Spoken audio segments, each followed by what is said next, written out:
the 3 most broken champions for each role. This is undisputable, mate. I've actually looked into the future and I've come back a bit like Doctor Strange, and I've got the 3 most broken champions for each role for you guys for next patch. Now, these champions, honestly, like, you can play them and you might win a little bit more, but you're still going to be the same player, bro. So if you do want to uncover the true skies of this game and actually how to play the game at the highest level, check out the GameLeap website. We are adding daily content to the library of videos, and those are videos from our challenger players and coaches from around the world. So get signed up, get exclusive access to that library of content, and yeah, let's get into the 3 most broken champions for 13.8 for each role. Now we'll start in the top lane, and coming in at number 3 is a champion who's been kind of a mainstay in these videos for so long now, this being Fiora. Not Darius, I know you guys were probably expecting it, but Fiora is here simply because there's a bit more tank in the top lane at the moment. More tanks are being seen, and because Fiora does so well into tanks, and honestly doesn't really have like many counter matchups, Kennen might be a little bit difficult, right? Something like a Vayne, like, you know, ranged champions, but lots of melee champions Fiora just crushes because of her riposte, her parry, right? So it makes it really difficult to actually play into her. Also with Grasp the Undying and Mana Flow and Scorch, this is the rune setup that you should probably still run, and it's still destroying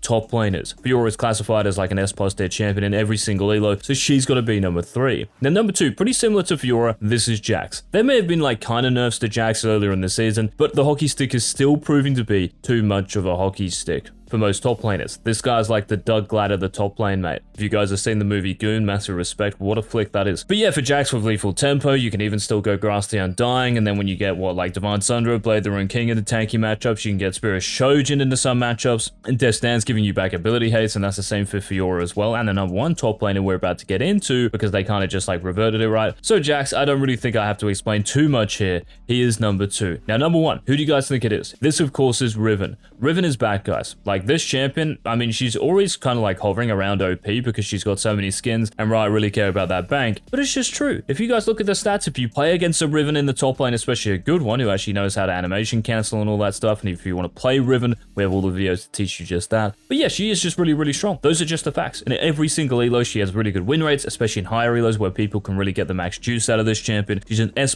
tier for sure, so that's why she's number 1 for 13.8, because nothing in 13.8 is actually changing for her. Now let's move to the jungle here, guys, and coming in at number 3 is a champion who is getting buffed in 13.8, and I've really put this guy here just to make it interesting. Like, I want to have a bit of fun during these videos, and that's why Bugsplat, the cockroach, aka Kha'Zix, is number 3. You guys are probably like, but didn't they nerf him last patch? And they kind of did, right? Because your W is now not an ability, and it still won't really be an ability in 13.8. But here's the thing, your Q's base damage is going up by 10, which pretty much means like you get more isolated damage as well, right? It's like doubled or 2.5 times the actual like kind of base damage here. So this is really good for Kha'Zix, and because the isolation range is now like kind of smaller, so you can have more opportunities, right, to actually kill the enemy champions. I think this is huge. If you can get going in the early game on this champion, I think you can snowball and just take over games as well as anyone now. So Kha'Zix in 13.8, watch out for Bugsplat. Now coming in at number 2, another attack damage champion, and she's probably going to be the best attack damage jungler in the game because J4 is getting nerfed. This is Bel'Veth. Bel'Veth at the moment, guys, with how the meta is, right, with lots of engage, she just frosts it. She loves it, mate. She loves champions coming into her, jumping onto her, right? That's where you can really make use of not only your damage reduction, but your whole kit, right? So Bel'Veth is number 2, really strong jungler, and just check the stats. She's stronger like every single elo, S+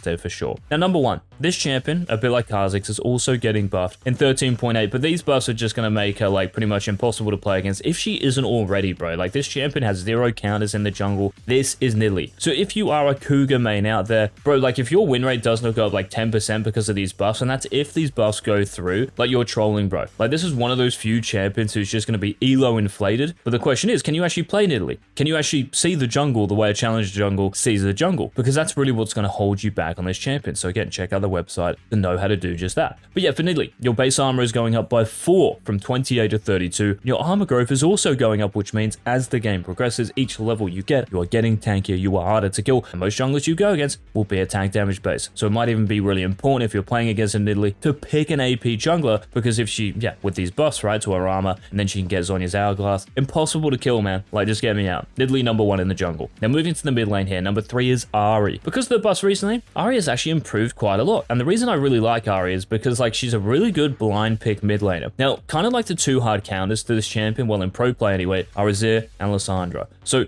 Blind picking Ari might be a little bit risky. Those are like actually hard counters, especially Azir with a W max, like the prio he can get, the pressure he can put on you. It's kind of absurd. So watch out for that. But not many people play Azir. And yeah, as far as Lissandra goes, you can probably just ban her. But anyway, into every other champion, you will have chances. And that's the same for Azir and Lissandra as well. Ari is pretty difficult to beat during lane. She's such a flexible champion, right? Because of the Spirit Rush cooldown going down a couple of patches ago. This means you have more chances to not only like get kills and set up kills for your teammates, but also just to survive situations. So Ari, really versatile mid laner. She's number 3. Number 2, a mid laner who loves close range. And that's also the same for number 1. But this little chick, even though she got nerfed last patch because her E, right, at later ranks, if you put more points in your E, the less value you're going to get out of it. This was for Annie, but in the support role. Now in the mid lane, it does mean something, right? Like when you start putting points in your E in the late game. But until that point, like you're still Annie. You're still holding on to all of your strengths, right? You can check the stats as well. It's like 52, 53% win rate still in the mid lane for Annie. So she has to be in here, guys. There's no way I can't exclude her from this countdown. But the number 1 champion, if you don't want to play Annie, but the enemy team is like, you know, really close range and you want to play a champion who destroys them, then you've got to pick Cassiopeia. I know I don't have an attack damage mid laner on this countdown. You could probably put Akshan or Talon in here. So those are the attack damage kind of champions you guys can pick. But as far as the strongest mid laner goes, it's undisputably Cassiopeia. 52, 53% win rate, S+ to in every single elo. If you go to Challenger, it's like a 55% win rate. Get me out. With Rod of Ages, Seraph Embrace, and then Rylai's Crystal Scepter, you can always go Gargoyle Stoneplate if you feel as if you need the tankiness. The champion deals so much damage, DPS. She loves close range because that's how the meta is, and she is unkillable on top of it.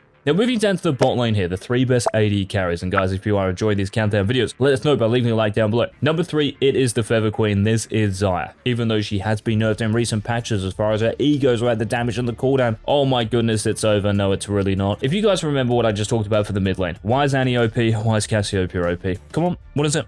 Right, okay, close range, right? Close range meta. What is Xayah good against? Close range engage stuff, yeah? So if you're playing against Nautilus, J4, these champions, Malphite, you pick Xayah, you press ultimate, and you kill every single one of them, right? You're such a good cuck against those champions. And honestly, most people play these champions despite what the meta is. Xayah, because she is innately strong still, she's got to be number 3. Just be a little bit careful maybe about blind picking her, because if someone picks like Jinx or Caitlyn, I know Caitlyn got nerfed, but these really like ranged AD carries, you're not going to be able to do anything against them, so do be careful of that. And talking about one of those AD carries, Jinx is number 2, guys, on the countdown. Honestly, you could put a number 1. The only reason she's number 2 is because the number 1 champion does hard beat her, and yeah, they're very strong themselves. But Jinx number 2, because the buffs recently, right, especially to your attack speed, Jinx has seen a lot more play. She's like the most popular champion by far in the game in the moment. And to have these insane like kind of win rates that she does, over 51%, and she's picked like in every single game, I swear, that really just goes to show how strong she is as a champion. Now, yes, the meta might not be like that amazing for you, because kind of like when you play Jinx, you would ideally want to have like a Lulu next to you, some sort of peeling support, right? But Engage is good as well because, well, it just creates space for you. Space to stack your tempo, space to get your DPS off, space to land your W, and of course your ultimate. Like hard engage still isn't that bad for Jinx, so those are the reasons she is number 2. Now, number 1, the best AD carry. If you guys want to dumpster the laning phase, guys, and get snowballing, then there's no one else to pick but Draven. He is by far the strongest laner in the bot lane at the moment. There is no one who can compete with him. Caitlyn was really the only one, but she got nerfed. So Draven, the flamboyant Noxian, he is number 1. And if we think about those supports who have been picked at the moment, for the most part anyway, who are going to like carry engage with them, this is awesome for Draven because it means you're going to be landing more of your Qs, right, your auto attacks, and of course your ultimate. The hard engage with your support or your like jungler or even your mid laner, right, hard CCing someone, you land everything, you're willing def, GG, cash in the adoration stacks, and yeah, the game is literally over if you get going in the early game. No one is going to be able to compete with you in that bot lane. Now the support, guys, next to AD carry. Number 3, this is a champion actually getting nerfed in 13.8, this being Rakan. But the nerfs, like honestly, right, are kind of like,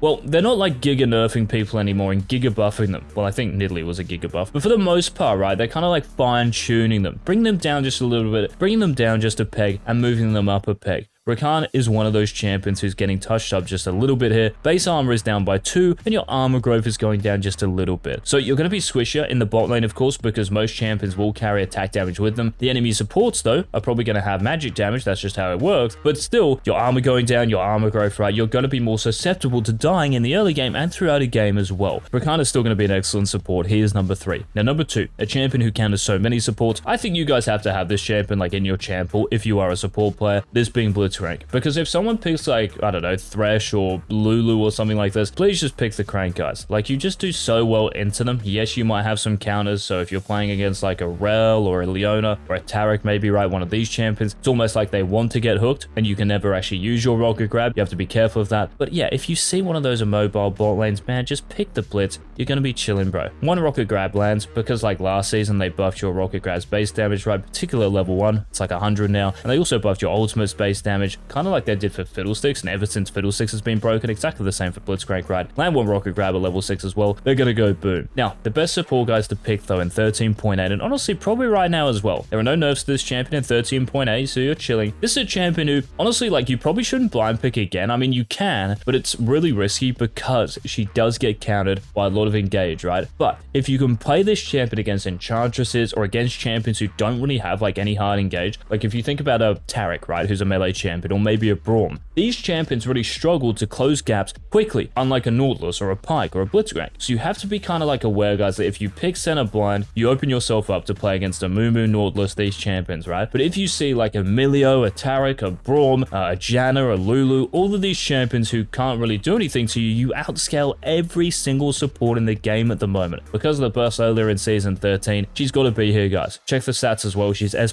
in every single elo, and that's going to continue in 13.8. So those were the 3 most broken champions, guys, for 13.8. Hopefully you enjoyed the video. Any questions about the picks, let us know in the comments section. Thank you so much for watching. I'll see you in our next season 13 upload. This has been EZCHALLENGER. Peace.